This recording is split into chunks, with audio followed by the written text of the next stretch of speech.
As I got another rhyme, another rhythm for y'all to listen. I'm never quitting on my mission, I'ma roll with what I'm giving. Got some ambition, this new edition, filling positions.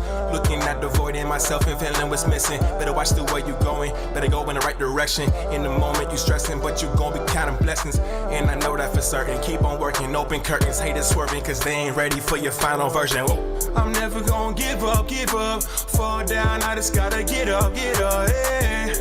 Cause this is my road, let's camera action, I'm ready to go.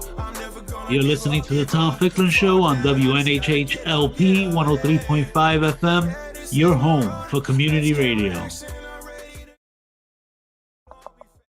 All right, Connecticut, New Haven. First, a big thank you to 103.5 New Haven Radio, community radio. And a thank you to Tom Ficklin for this time. And happy holidays to our listeners and everyone out there. Today, I got something that doesn't make CNN. Today, I got something that will never, ever be on Fox. Today, I have something that never makes NPR. Today, I have something that will never make MSNBC's Education Nation. Today, I bring you the truth. I bring you two of our nation's premier voices on equity in education. I'm bringing you Dr. Bruce Baker. He writes all the policy papers over there. And our newly Dr. Cotto, who is a longtime social justice warrior in Connecticut. So gentlemen, this is Dr. Turner. Hello, people out there. Happy holidays and all that stuff. And today I told people that we're sort of like the ghost of, Charles Dickens' story, and I'm the ghost of Christmas past. So I was there in '63, 8 years old, at Dr. King's speech in Washington, holding my grandfather's hand. So I'm the ghost of Christmas past, And I said that Robert's kind of like the Christmas present, and Bruce, you're going to be the Christmas future, and the three of us together can change the world with the truth. All right. So how about we begin with Bruce? You're next to me on my screen. So if you could introduce yourself and tell us a little bit about your passion, and then we'll get this party started. Okay, so I'm Bruce Baker. I think I might be the present. I think Rob's the future. You're right. Let's see. I'm a professor at the University of Miami. It's a little chilly today compared to usual, but not bad at all compared to where you guys are at. I've been working on issues related to school funding equity in particular for about 20 years. And I think, the more I've worked on it over time, the more, and on the one hand, I've gotten frustrated. I've become more kind of impassioned about figuring out, what are these disparities? How deep are they? Why are they so intractable? Why are they hitting the same places over and over again? And how can we fix this? Like, how can we fix this in states like Connecticut that have such great wealth and could find better ways to share that, but just don't? So, I've moved from doing my typical academic writing to doing a lot more policy reports and working with states, both with states and I guess against states in state courts to try to really put pressure on to fix these things. And also kind of keeping an eye out for these kind of rising young scholars who are ready to kind of take it into the future and break down some of those barriers, some of those walls. And Rob and I have done some writing together on that, focused on the districts that really seem to be taking the hit repeatedly over and over again, including those in Connecticut. So from there, I think I could hand it to Rob. Thank you, Bruce. And thank you, Jesse, for having us on the show. And thank you, Tom Ficklin, for having us on WNHH Community Radio. And again, happy holidays, as Jesse mentioned. I'm Robert Cotto. I'm sort of maybe took a different direction from Bruce. I've worked as a school board member here in Hartford, Connecticut for almost a decade, worked with families, worked with educators to try to make a better system. And it was sort of an uphill battle in many cases. And sort of I've taken that and my experience with that, and as being a teacher as well, getting more into sort of academic work and try to think about, did the school choice stuff work in the way that we thought it would? Did the school closures work in the way that we thought it did, and how did families respond to that? And more, I'm sort of connecting to Bruce and other folks and scholars to think about like the context, right? And including resources that are available for schools and families inside and outside of schools. And we'll talk a little bit more about that in terms of equity, but that's sort of where I'm leaning towards and what I'm looking for. And I hope we're going to have some conversation today about, what that looks like now and what it looks like in the future in terms of like supporting public schools. Sure. And when I look at this thing, Connecticut, I come from New Jersey, which has fair share of problems. And I've taught in Arizona, which also had its fair share of problems. I can't find really any states that have done justice to Black and brown and special education children. Some have done better than others, but I haven't really found that golden goal, as we would say in the World Cup kind of concept over there. But Connecticut, I arrived here in 2019, 97, and I immediately, the cases that popped up, which you two gentlemen are well versed in, was the Chef versus O'Neill case. And I remember that one, and I thought, well, that's interesting. And I remember I looked down, and Robert's going to share some light on that. There's a lot more equity in that case, but also there was a piece that I said, well, you're only going to save 25%, that concept over there. But it was an important decision. The quest, I can look at, I remember when Betty Sternberg was the Commissioner of Education, and I asked her, how much money have we spent on CREC schools, ACES schools, WestCon, EastCon, all these schools over there, in the state, because now the state is one of the largest districts, educational districts in Connecticut. And I remember asking, I said, well, she gave me a figure at the time, I don't know, it was like $7 billion. Don't quote me exactly on it. And I said, Commissioner Sternberg, what if we gave that $7 billion to those 19 priority school districts? Do you not think we might see something different? But that's that one bit. And then the case that really caught my eye is a case that you two were personally involved in, the CJEF case. A case, and I know so many people that testified. I think Dr. Baker testified. I met Diane DeBreeze, God rest her soul, a real social justice warrior. And I remember saying, we've got to win this. And I think we won the first round, if I remember. I'm hoping you gentlemen will clarify the stuff. We won the first round, and I said, yes. And I was like, whoa, this is exactly what we needed. And then on January 18th, 2018, the Connecticut Supreme Court threw our children under the bus, in my opinion. They turned around and said, well, yes, it's inequitable, but Black and brown and special education children, adequate basic is good enough. Access to that is good enough for you. So, gentlemen, to me, that signified the Connecticut Supreme Court making one of the most immoral decisions. We go to our courts and to try to, remedy things that our legislatures are not willing to do. And they did throw a little caveat. The judge did say, this isn't a court remedy that's needed, but a legislative remedy. And I'd like to get a little reflection. I'm going to ask you to start, Dr. Baker, on kind of just quick remembering on that trail, starting with maybe you can handle the CJEF issue. And I'm going to ask Robert, because we had a little conversation. It gave me a piece of the Chef O'Neill case that I had forgotten. So, all right, Dr. Baker, could you take us, enlighten us? So the CJEF case, one of the things about a lot of these cases are that they are technically and conceptually very complicated for a district court judge to really get a grip on and understand. So there was a lot, and the district court judge is Mokausher. I can't remember exactly how to pronounce his name, right?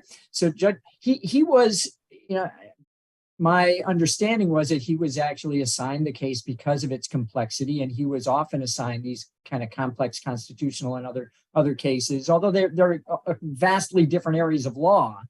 And he seemed very involved in trying to get a handle on it. I mean, I remember spending a lot of time, one of the things that happens in these cases when you're an expert witness on the stand during your direct examination, instead of the lawyers continuing to ask you questions, the judge will start just asking you questions. I think I went back and forth with him, repeatedly around this question of, these are the problems with the formula, these are where it falls short, and these are the kids in the districts that are most disadvantaged by that. And he pushed on me to say, how bad are these problems, and then tried to push me to the point of, and are they unconstitutional? Which that last question is the one he has to answer, not me. And in fact, I said that at the end of the conversation. I said, well, that one's yours. The interesting twist for me was, yes, he wrote this lengthy, wonderful, and interesting, and sometimes bizarre lower court ruling. And in doing so, he crafted his own legal standard of reasonableness in relation to costs, to characterize the failings of the school funding formula. So he crafted his own legal standard by which he evaluated the formula and declared it to be unconstitutional. And that wasn't really anchored to the precedent-setting cases of Horton v. Meskel and others that use language around how it should be evaluated for constitutionality, right? So now typically that goes up to the higher court on appeal, right? And typically when a high court looks and sees that a lower court judge has not maybe the lower court judge has looked at all the facts correctly and compiled the factual record appropriately, but if the lower court judge has applied incorrect or faulty legal reasoning or standards, a high court would remand that case back to the lower court to apply the correct standard. That's what the high court, in my view, should have done in Connecticut, not to say he didn't apply the right standard and he didn't find that it failed on the right standard because he didn't apply it. Therefore, they basically overruled him without sending it back to him to apply the right standard. And that was really, unfortunate is perhaps the kindest word I can attach to that, because it leaves it in the hands of the legislature, a legislature that for decades on end has let districts like Bridgeport, Waterbury, New Britain, and New London and Danbury just flounder with inadequate funding. So what makes one think that now that they've been given a pass by the court, they're going to step up? Right. So throwing the kids under the bus is definitely a good description. And it was on a basis that was, in my view, inappropriate. Should have been remanded with specific direction to the lower court judge on how to evaluate what he perceived to be the problems with respect to the appropriate constitutional standard. And he could have still justified it being unconstitutional on the precedential standard, which was what the plaintiff's attorneys were arguing. So that's my long-winded explanation for how this fell apart legally. This is the stuff we turn to our courts time and time again to remedy the situations that are unjust and unfair. And I'd be the first to remind people that our Supreme Courts have decided they ruled on the Dred Scott decision. They were the courts that said women don't deserve the right to vote. They were the courts that supported Jim Crow.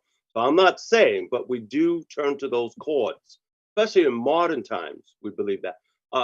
Robert, could you give us I want you to give us a little bit of the Connecticut story, but also I really want you to explain the Sheff versus O'Neill concept, that there was a lot of equity in that case that we have forgotten about. Yeah, sure. So, oftentimes, and there are scholars that I've looked at nationally, but also Connecticut, the sort of what seems to be sometimes a competition between understanding what racial desegregation of schools looks like versus school funding, and they're also often pitted against each other. And I think what's interesting is that in a place like Connecticut, there's been these instances in which there are kind of contrasts and comparisons. So, like, for example, when the Horton versus Meskel case came up, to think about how schools can be more equitably funded. In other words, not just relying on property taxes to fund schools, but having what they eventually called a cost sharing mechanism where the state provides the needed support for public schools. I'm sort of simplifying it in some ways, but there was in the Hartford Courant, there was a report that said, the debate about funding schools equitably was going to be separated from racial desegregation of schools. So they were separated at the sort of in terms of the legislature. Later on, when the Sheff versus O'Neill case came up in 1989, and then there were instances in which those plaintiffs sort of asked. There's a document from the Sheff sort of coalition in which their first point was, we want schools to have the resources and support and make it equitably funded. That was actually number one on their agenda. And then number two is they said, if and when schools are funded equitably, then we can talk about how schools might be desegregated in terms of race. And I could share that document later on with folks. But what's interesting about it is that there's these sort of like, and this is what other scholars have talked about in other places around the country, is this sort of debate about, how do we fund schools equitably, but then deal with desegregation? And it's not always a competition in terms of like the concepts that the people are putting forward, the activists, the plaintiffs, and so on. It's oftentimes sort of the state or the state of House of Reps or whoever, Congress, whatever, that want to sort of separate the two ideas into something different. And so I think what's important to take away from this is even someone like the late Diane Kaplan DeVries said, even if we make magnet schools, it doesn't always make equitable funding or even adequate funding for all schools in a place, right? So in a place like Hartford, we may have a number of magnet schools in the region. New Haven has a number of them as well, but that doesn't necessarily equate to adequate funding for all the schools that most need them in all the cities in Connecticut, in all the places, So I wanted to tie that in because I wanted to make sure that we don't go into this this sort of side note about, well, what about one or the other? What about desegregation or what about adequate funding? And like, even the people that pushed them sort of had this idea of like, what about both, right? And so I just wanted to put that into sort of a context. I see, Jesse, you wanted to add something, Bruce, you wanted to add something, but that's just a quick sort of primer about just to sort of think about these cases a little bit differently in terms of like how they were brought forward and how they were thought about, and then how they were responded to by the state of Connecticut. I'm going to say, Bruce, you can add something to that. Yeah, it's interesting because I think it's like we're just getting back to a point now where we're willing to look at these things as inextricably linked, because we're also willing to kind of grasp this idea that so many decades, centuries of different practices involving racial discrimination are what led to these economic inequalities that are tied in with schooling inequality. But if we go back to kind of the origins of the school funding court cases brought in federal court and concurrently in California, and then right after that in a handful of other states, where the concept behind them came about in the late 1960s. And it really was a push by a group of legal scholars to pursue a non-racial legal angle to get away from all the deseg litigation that was going on at the time. So it was really founded as this separate entity without focusing on race. And in fact, the de-emphasis on racial disparities in cases like San Antonio versus Rodriguez really, I think, undermined the quality of those cases. The fact that they tried to make them all about wealth and income disparity and didn't point out that there was such a strong overlay with race really kind of took some of the punch out of those cases. So these school funding cases were kind of founded out of a non-racial angle when people thought there was just too much tension around race issues and deseg litigation in the 1960s. So, and we kept going with that for too long. Yeah, how they could be separate, I don't really understand. And the whole idea of desegregation, I've often gone down to Selma, Alabama for the educational summit on Jubilee days. And we often talk about educators, Black educators in Selma will talk about great segregated Black schools with great teachers and great leaders and, lacking resources and stuff. But they had Black teachers who understood their history. over there, but they'll always make the statement. Some educator in the room, some community leader will always say, "We didn't want segregation because we wanted to sit next to white children. We wanted segregation because we knew white people in America are what would reject justice for our children. The only best chance that a Black child had at a high quality, equitable education was if they were given access or shared segregation, desegregation, ended segregation. So that concept to separate them, Robert, you're exactly right. How do we separate them? For me, this idea, I've come to the piece that that this issue is so much about systemic racism. It's not just Brown versus the board of Topeka. It's not just Plessy versus Ferguson. I mean, I'm in Connecticut. We've got in Connecticut, we burnt down Prudence Scandal's School for Black Girls. We burnt it down in the time of abolition and chased her out of the state. We've got all kinds of, we had black laws against children being educated, children of color. So this concept that race and equity can be separated, I think you're right on you're so on target, Bruce, that it's unbelievable. We cannot separate them. And I would say that I grew up in diverse communities. I'm really the only white boy in those communities that I grew up, and I benefited by being welcomed and embraced by people of color in those communities. But when I look at that, my Latin friends, they don't mind me in the classroom and stuff, but they don't believe the future of their child's education is that they sit next to somebody like me or my Black friends. The same concept. So, Robert, take us back there one time.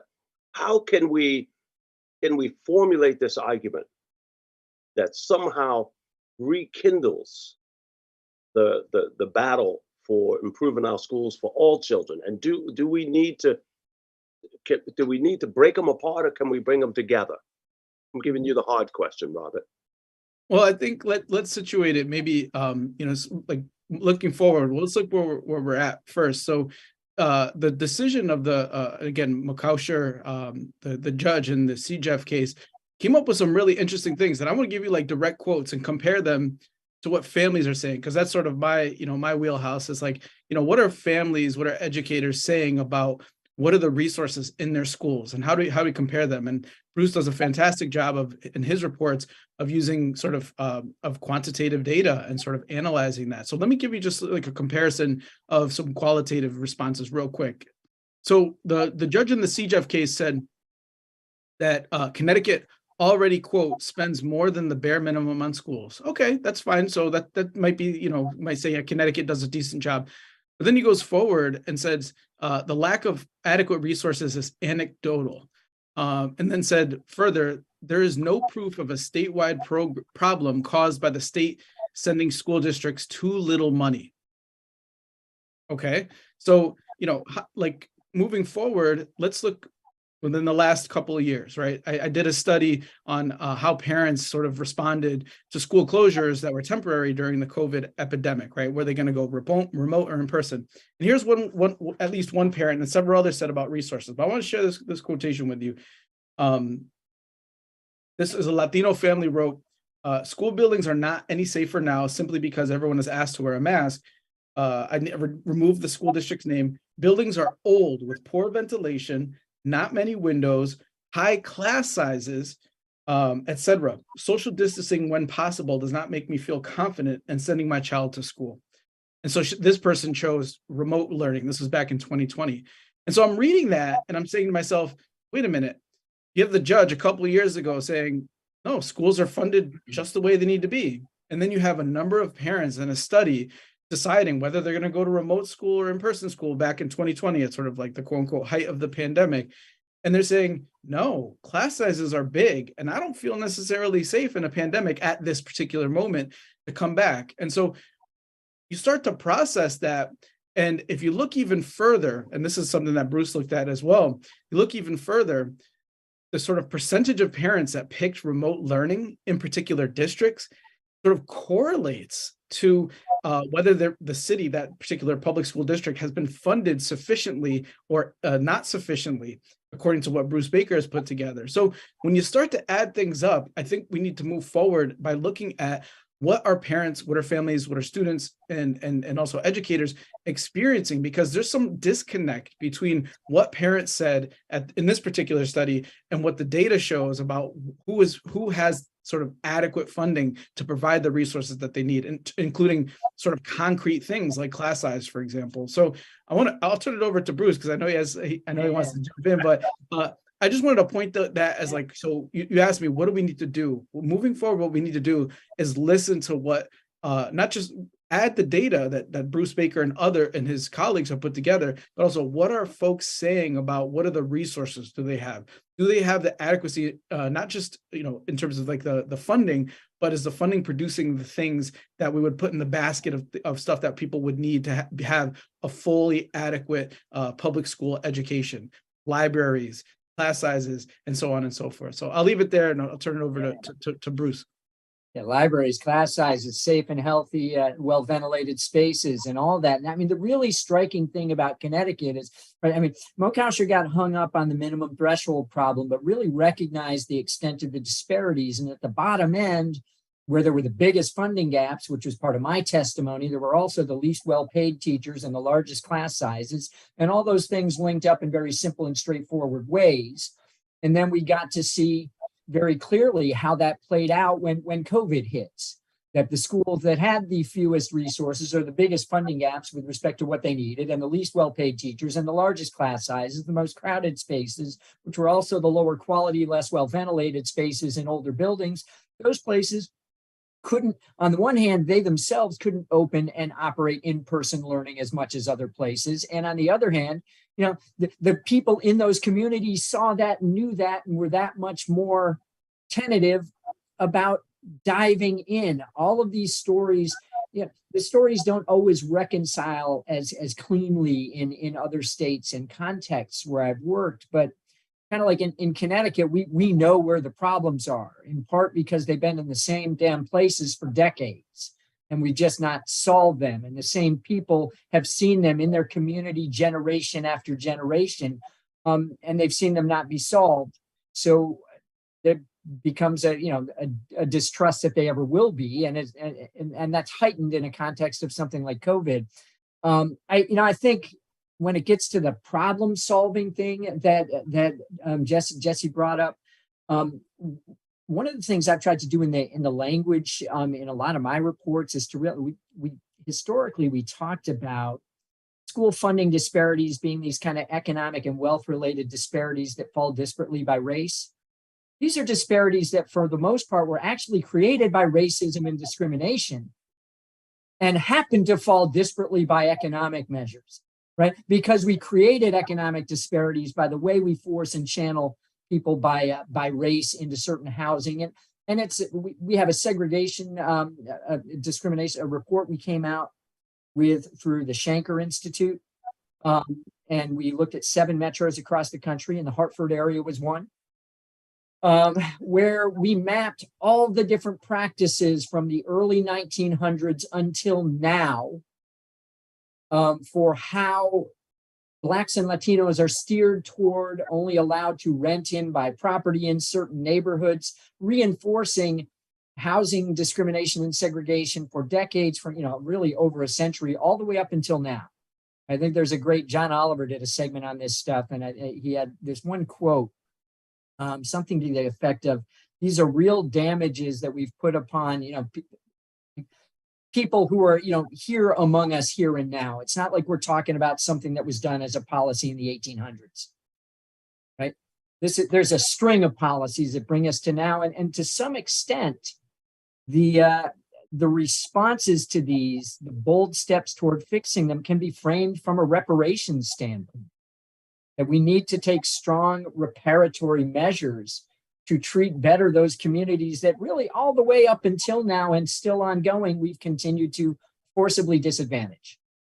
So this is where the activist in me steps in. This is where Moral Monday says, "Hey, Jesse, can you get arrested for us?" And I say, "Yeah." This is when I march time and time again. I've done 2 400-mile walks fighting high stakes assessment and inequity in our public schools from Connecticut to DC. I've been fighting this battle for a long time. And I remember something. And I was there. I said in 63, I was only 8 years old. I don't really remember much. But you remember years later, memoir, hindsight. And I remember that Dr. King didn't come say, we want reparations. He said, I come to DC to collect the IOU, the check that the United States government owes the Negro people. That's what he went to DC about. And you see, this isn't reparations. This is nothing to do with reparations. I mean, I understand that, Bruce, concept. This is about what is legitimately owed to a people who have been victimized. As Coretta Scott King said, if you commit a poor education, lack of health care, lack of programs for the poor children, is violence against children. So I would argue that we have had violence against children long enough. So I do want us to talk about the policy solutions. You do have them over there. But I also, it's part of me that says, listen, parents, if you're not at the schoolhouse store, if you're not at the Board of Education, you don't need to go there to complain about library books. You need to go there to complain about injustice. So I want to bring us to that. But one point before I go, and I'm going to come back to you, Bruce, because I think you're going to help us with this.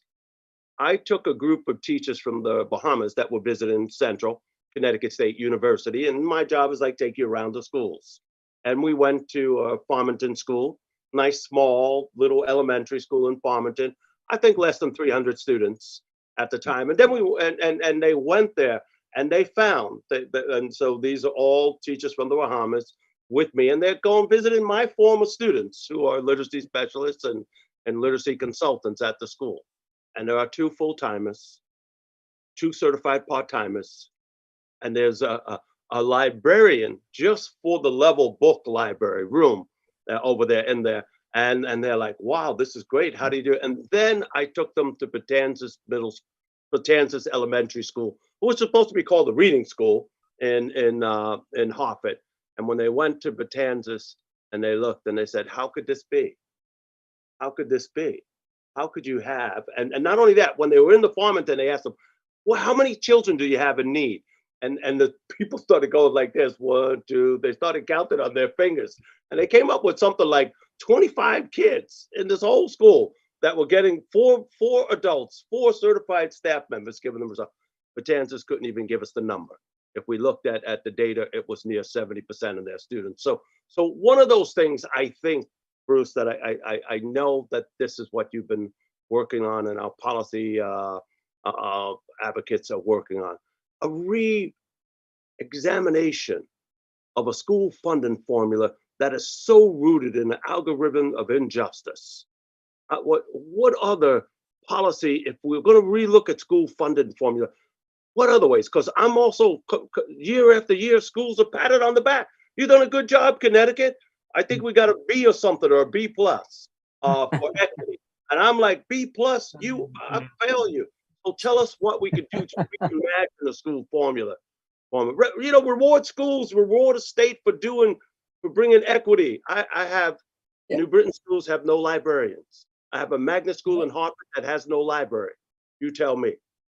Well, so yeah, actually, Rob wrote an outline. We put it in the CT Mirror a couple of years ago, saying here's what you got to do to fix it. Yeah, right. This is the other thing is right. You say on average, Connecticut kids are doing fine, right? That they get a B or whatever. There was the lawyers in their closing arguments in a Kansas court case said the same, that on average, Kansas children are doing just fine. The judge said the judge in that case, lower court judge, said this case is about the rest of them.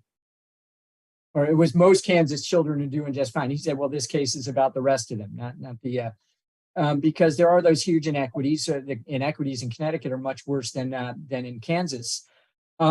And for a lot of reasons. One, the court actually has stepped in time and time again in Kansas, and the legislature's been more responsive to actually designing thoughtful, empirically driven remedies.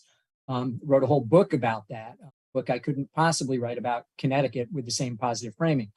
So let's see. I mean, in general, the idea is that we have to design school funding. The goal of a school funding formula is to provide the resources such that every kid has equal opportunity to strive for the same high common outcomes. We want to give these kids equal opportunities to achieve high common outcomes, whether they're in New Britain or Farmington, whether they're in whether they're in Waterbury or down in Greenwich or New Canaan, right? And in some settings it costs more than others because you got to be able to provide the additional support services, multiple languages, more, smaller classes, to be able to give the kids in high poverty settings the same opportunities as you would give to kids in New Canaan or Farmington, to get to those outcomes, in part because of the amount of home resources poured into those kids. And no state goes so far as to really provide legitimate equal opportunity. Providing legitimate equal opportunity really requires a highly progressive funding system, one that puts more money where more is needed. Connecticut still leans the opposite direction. There's less money where more is needed. That's, step one. And there's well accepted kind of conceptual framing around that state legislatures and courts have adopted across the country. And there are empirical methods that are useful for evaluating that and designing a formula around it. An economist from the Federal Reserve Bank of Boston actually modeled Connecticut that way to show what you would need to provide equal opportunity. My colleagues and I recently did a study for the state of Vermont, and the state of Vermont recalibrated its student need adjustments around those, analyses that we provided them. We did a study for New Hampshire, which they, summarily ignored, but, that happens too. And the same approaches have been used to guide the Kansas courts in figuring out how to push their legislature to bend the formula toward progressiveness, right? It's never perfect. It never gets really fixed. But my thought is little judicial pressure, you toss some decent empirical evidence into the political scrum, and hopefully what comes out the backside is a formula for funding schools that is bent more towards justice than what we have now. And Connecticut is bent against justice, and it's bent against justice because of the way the state has been so highly residentially segregated along racial and economic lines for so long, and continuously with the real estate steering and rental access and everything else. So yeah, you got to get some good information, a little judicial pressure, and you can bend it toward a progressive funding formula. We rate in our national report, we say, education, the effort Connecticut puts up, the percent of its economy spent on schools is average nationally. It's statewide, its overall adequacy is pretty good. But Connecticut is one of the worst in the country on equal opportunity at the schoolfinancedata.org national report. It's in the severely low equal opportunity category. So average spending, it's pretty high, but the systematic disadvantaging of the same communities over and over again just puts it among the worst on equal opportunity. Perfect. Robert? I just wanted to throw out a follow-up question to, I could dare say, my colleague Bruce here, my co-writer. Would you say that, because I wonder if would you say there are two things at play, that there's the formula, in other words, the sort of numerical equation that says, here's what we're going to provide to different districts based on their need. And there's what the governor and, the state reps, and so on and so forth, what the legislature is going to provide. Are those two different things? Are they the same? Do we have to sort of take both of them into account? I just want to throw that out there because I think yeah. It's like having a car and not putting gas in it, right? I mean, it's often the case that a state will adopt a funding formula. New Jersey adopted a new formula in 2009. The recession hit and they never funded it. They still don't fully fund it. So equal opportunity has really kind of waned over time in New Jersey. New York State said they adopted a pretty crummy formula, but then they chose not to even fund their crummy formula. So you gotta adopt it. You gotta develop the right framework. You gotta calibrate that framework for equal opportunity, and then you actually have to fund it through the annual budgeting. And you've got to, in Connecticut, you've also got to clean up some of these issues of how the state and local money come together around these issues of municipally, fiscally dependent districts where the school district is dependent on the city budget. You got to have hard mandates on that local contribution such that when you add the state aid to it, it actually reaches that adequacy level of funding that you need to get the job done. So there's a lot of tightening up that needs to be done in Connecticut, in addition to figuring out what it's going to cost to provide equal opportunity, the state funding it, and the state obligating the local contribution to fund it, whether by school district taxation or municipal fiscal dependence. Bridgeport was a problem in one of our earlier studies in that very way. That's your hometown, right, Rob? Yeah. I wanted to mention about, I'm going to turn it over to Jesse. I'm sorry, but I want to go back to Bridgeport in a minute. Go ahead, Jesse. Sorry. I just wanted to remind us about this idea that this IOU. Well, in 1967, the United States of America passed an Elementary and Secondary Education Act, one that in the legislation, written into the legislation, signed by the president, approved by Congress, approved by the Senate, was a 40% increase in funding for schools in poor urban and rural communities. And I will say that 40% increase was never delivered. If I add that up, if I add it up to the promise, it comes out to trillions of dollars. And if I go back to Texas, they say that Texas looks at their third grade reading scores to predict how many prisons that they need to build. And Horace Mann said, money for schools now or prisons later. So that piece. So go ahead, Robert. I'm just like, I don't think Black and brown people, they're United States citizens of our nation. The parents of special education children are not foreigners. They are citizens of our nation. And they're not asking for more. They're asking for what's right and what's fair and what's just. The same thing that every other child gets. Go ahead, Robert. I'm on that platform too long. No, it's okay. I mean, thinking about, moving forward, and I'll use Bridgeport maybe as a little case in a second, but, moving forward, I appreciated what Bruce had to say about, at least one of the steps and where we're going to move forward in terms of more adequate funding. Yes, there's pushing the legislature. Yes, there's pushing the governor, but then there's other steps that maybe potentially need to happen as well, where, does there need to be sort of more, maybe cohesion is not the correct word, but, there's different groups right now that work for parents and even educators, and they're all sort of working for different things at this point. It's sort of interesting. Like you have one group pushing for more bilingual interpreters. You have another group, pushing for libraries. You have librarians.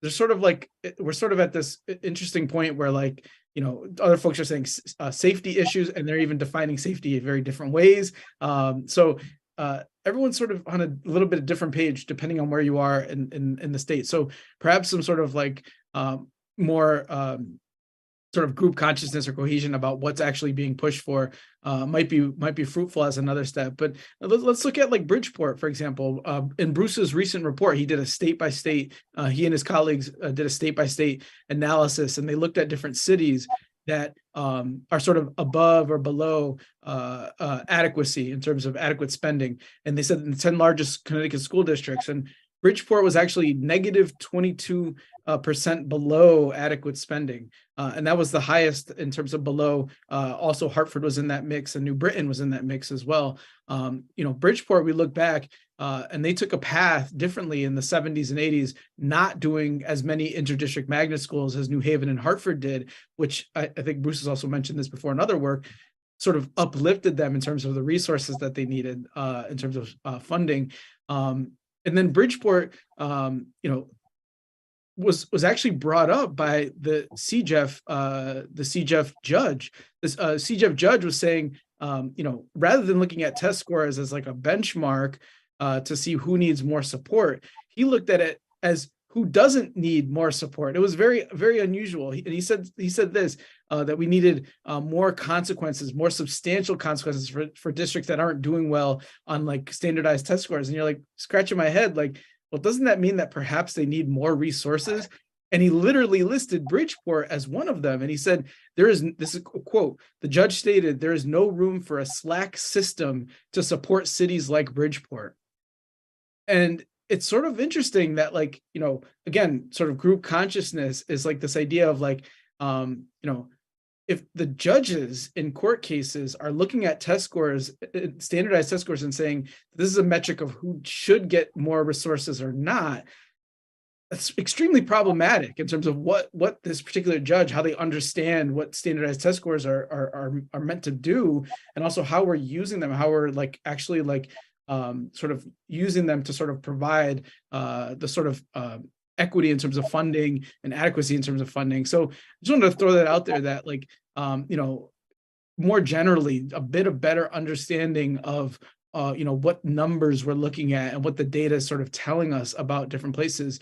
Because I like, you look at Bruce Baker's data and you're saying, no, Bridgeport actually needs more funding than it's getting relative to other districts in Connecticut. And, you know, part of that reason is because they didn't take the path of getting that extra funding with the magnet schools.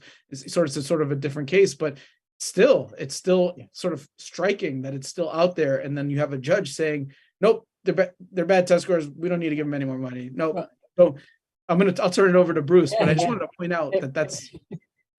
Yeah, and that's the thing, is our analyses, and this is where it just gets confusing for a judge. And sometimes they write wacky stuff like that, right? I mean, where in fact our analyses in these new models, which are based on the same kinds of concepts we used in the testimony for CJEF, say that, you know, in part, the money that's there is insufficient to provide these kids equal opportunity to achieve certain outcomes, among which are the test scores.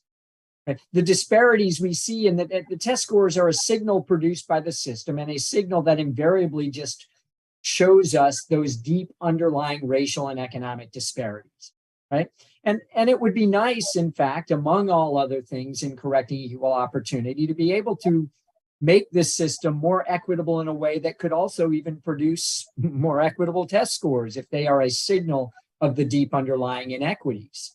Right. And in fact, you know, predictive of later points in the academic pipeline. So, I mean, but it's that whole kind of messiness of the relationship between adequate or not resources toward achieving some outcomes, where the test scores are measures of the outcomes. And then you got other experts coming in for the state saying, nah, every district just has to be smarter in how they use the resources they have. If you're a district with greater needs and fewer resources, you just got to be even smarter about it. Well, that's an unfair requirement right there. But it dizzies the judge, just like I wrote about one of the experts on the other side, kind of calling him education's merchant of doubt, you know, much like the merchants of doubt who came in and kind of muddied the evidence around, you know, linking, you know, tobacco use to cancer, right? This guy will come in and say, well, no, they just got to use, there's no relationship. I can throw all these pictures of statistics up that show no relationship between the money and the test scores. And someone like Mokasher gets confused and thinks, okay, well, then we just got to tell Bridgeport to do better. So I would call those people the elephants in the room. So I would be looking at, think of all the promises that this nation has put into education reform. Charter schools, magnet schools, all kinds of programs, all kinds of special things that are created that cost bureaucracy, that cost billions of dollars. And don't we ever look at the data and say, what have you delivered? So I'm not. So when I look at that stuff, when I look at while I understand the need for our magnet schools, I also question the concept. Why isn't every school a magnet school? Why isn't every school? There's one of the most beautiful magnet schools right now in Connecticut is the Anna Grace Academy. It is beautiful. I have teachers who will sub there, do there in my classes, and just talk about how beautiful and amazing, how special, and they dream of teaching there. But doesn't every parent deserve an Anna Grace Academy? And Robert, I want to go to you because you have two young babies. If you see Robert on Facebook, you see those babies all the time. Robert, tell us what can we give? What can we do to keep you in Hartford, to keep you in Connecticut, to keep the faith of you and your wife in our public schools? Well, I think it's like, as you kind of mentioned, every school needs a sort of the rich experiences. And this is not just me speaking. This is also like folks like groups like CJEF, rich experiences in all public schools. And that means, adequate funding that produces reasonable class sizes, that has skilled teachers that can keep teachers in a building, in a district, and so on. That has the sort of, I don't want to say, how would you say they call them specials, right? Like specials, like you have library, you have technology class, you have physical education, and so on and so forth, science. That's not just like, as the judge in the CJEF case sort of said, no, reading and math, that's all we need. That's all you get. That's not a rich sort of educational experience that every kid should have.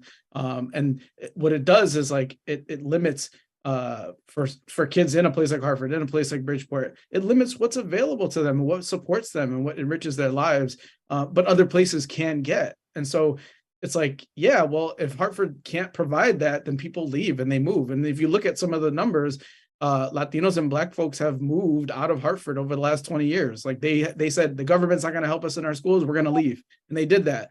And so, I'm just sort of situating this sort of in sort of the context and sort of what we need moving forward, I think, is thinking about the points of pressure where there are. You had mentioned there's like legislators. I had mentioned thinking more consciously and thinking about like letting people know, like, hey, Bridgeport, did you know that you're below the funding that's needed to produce an adequate education? Like those sort of like not every family, not every person knows that. They might know their experience in a place, but not necessarily connect it to some of the sort of the data that's available out there.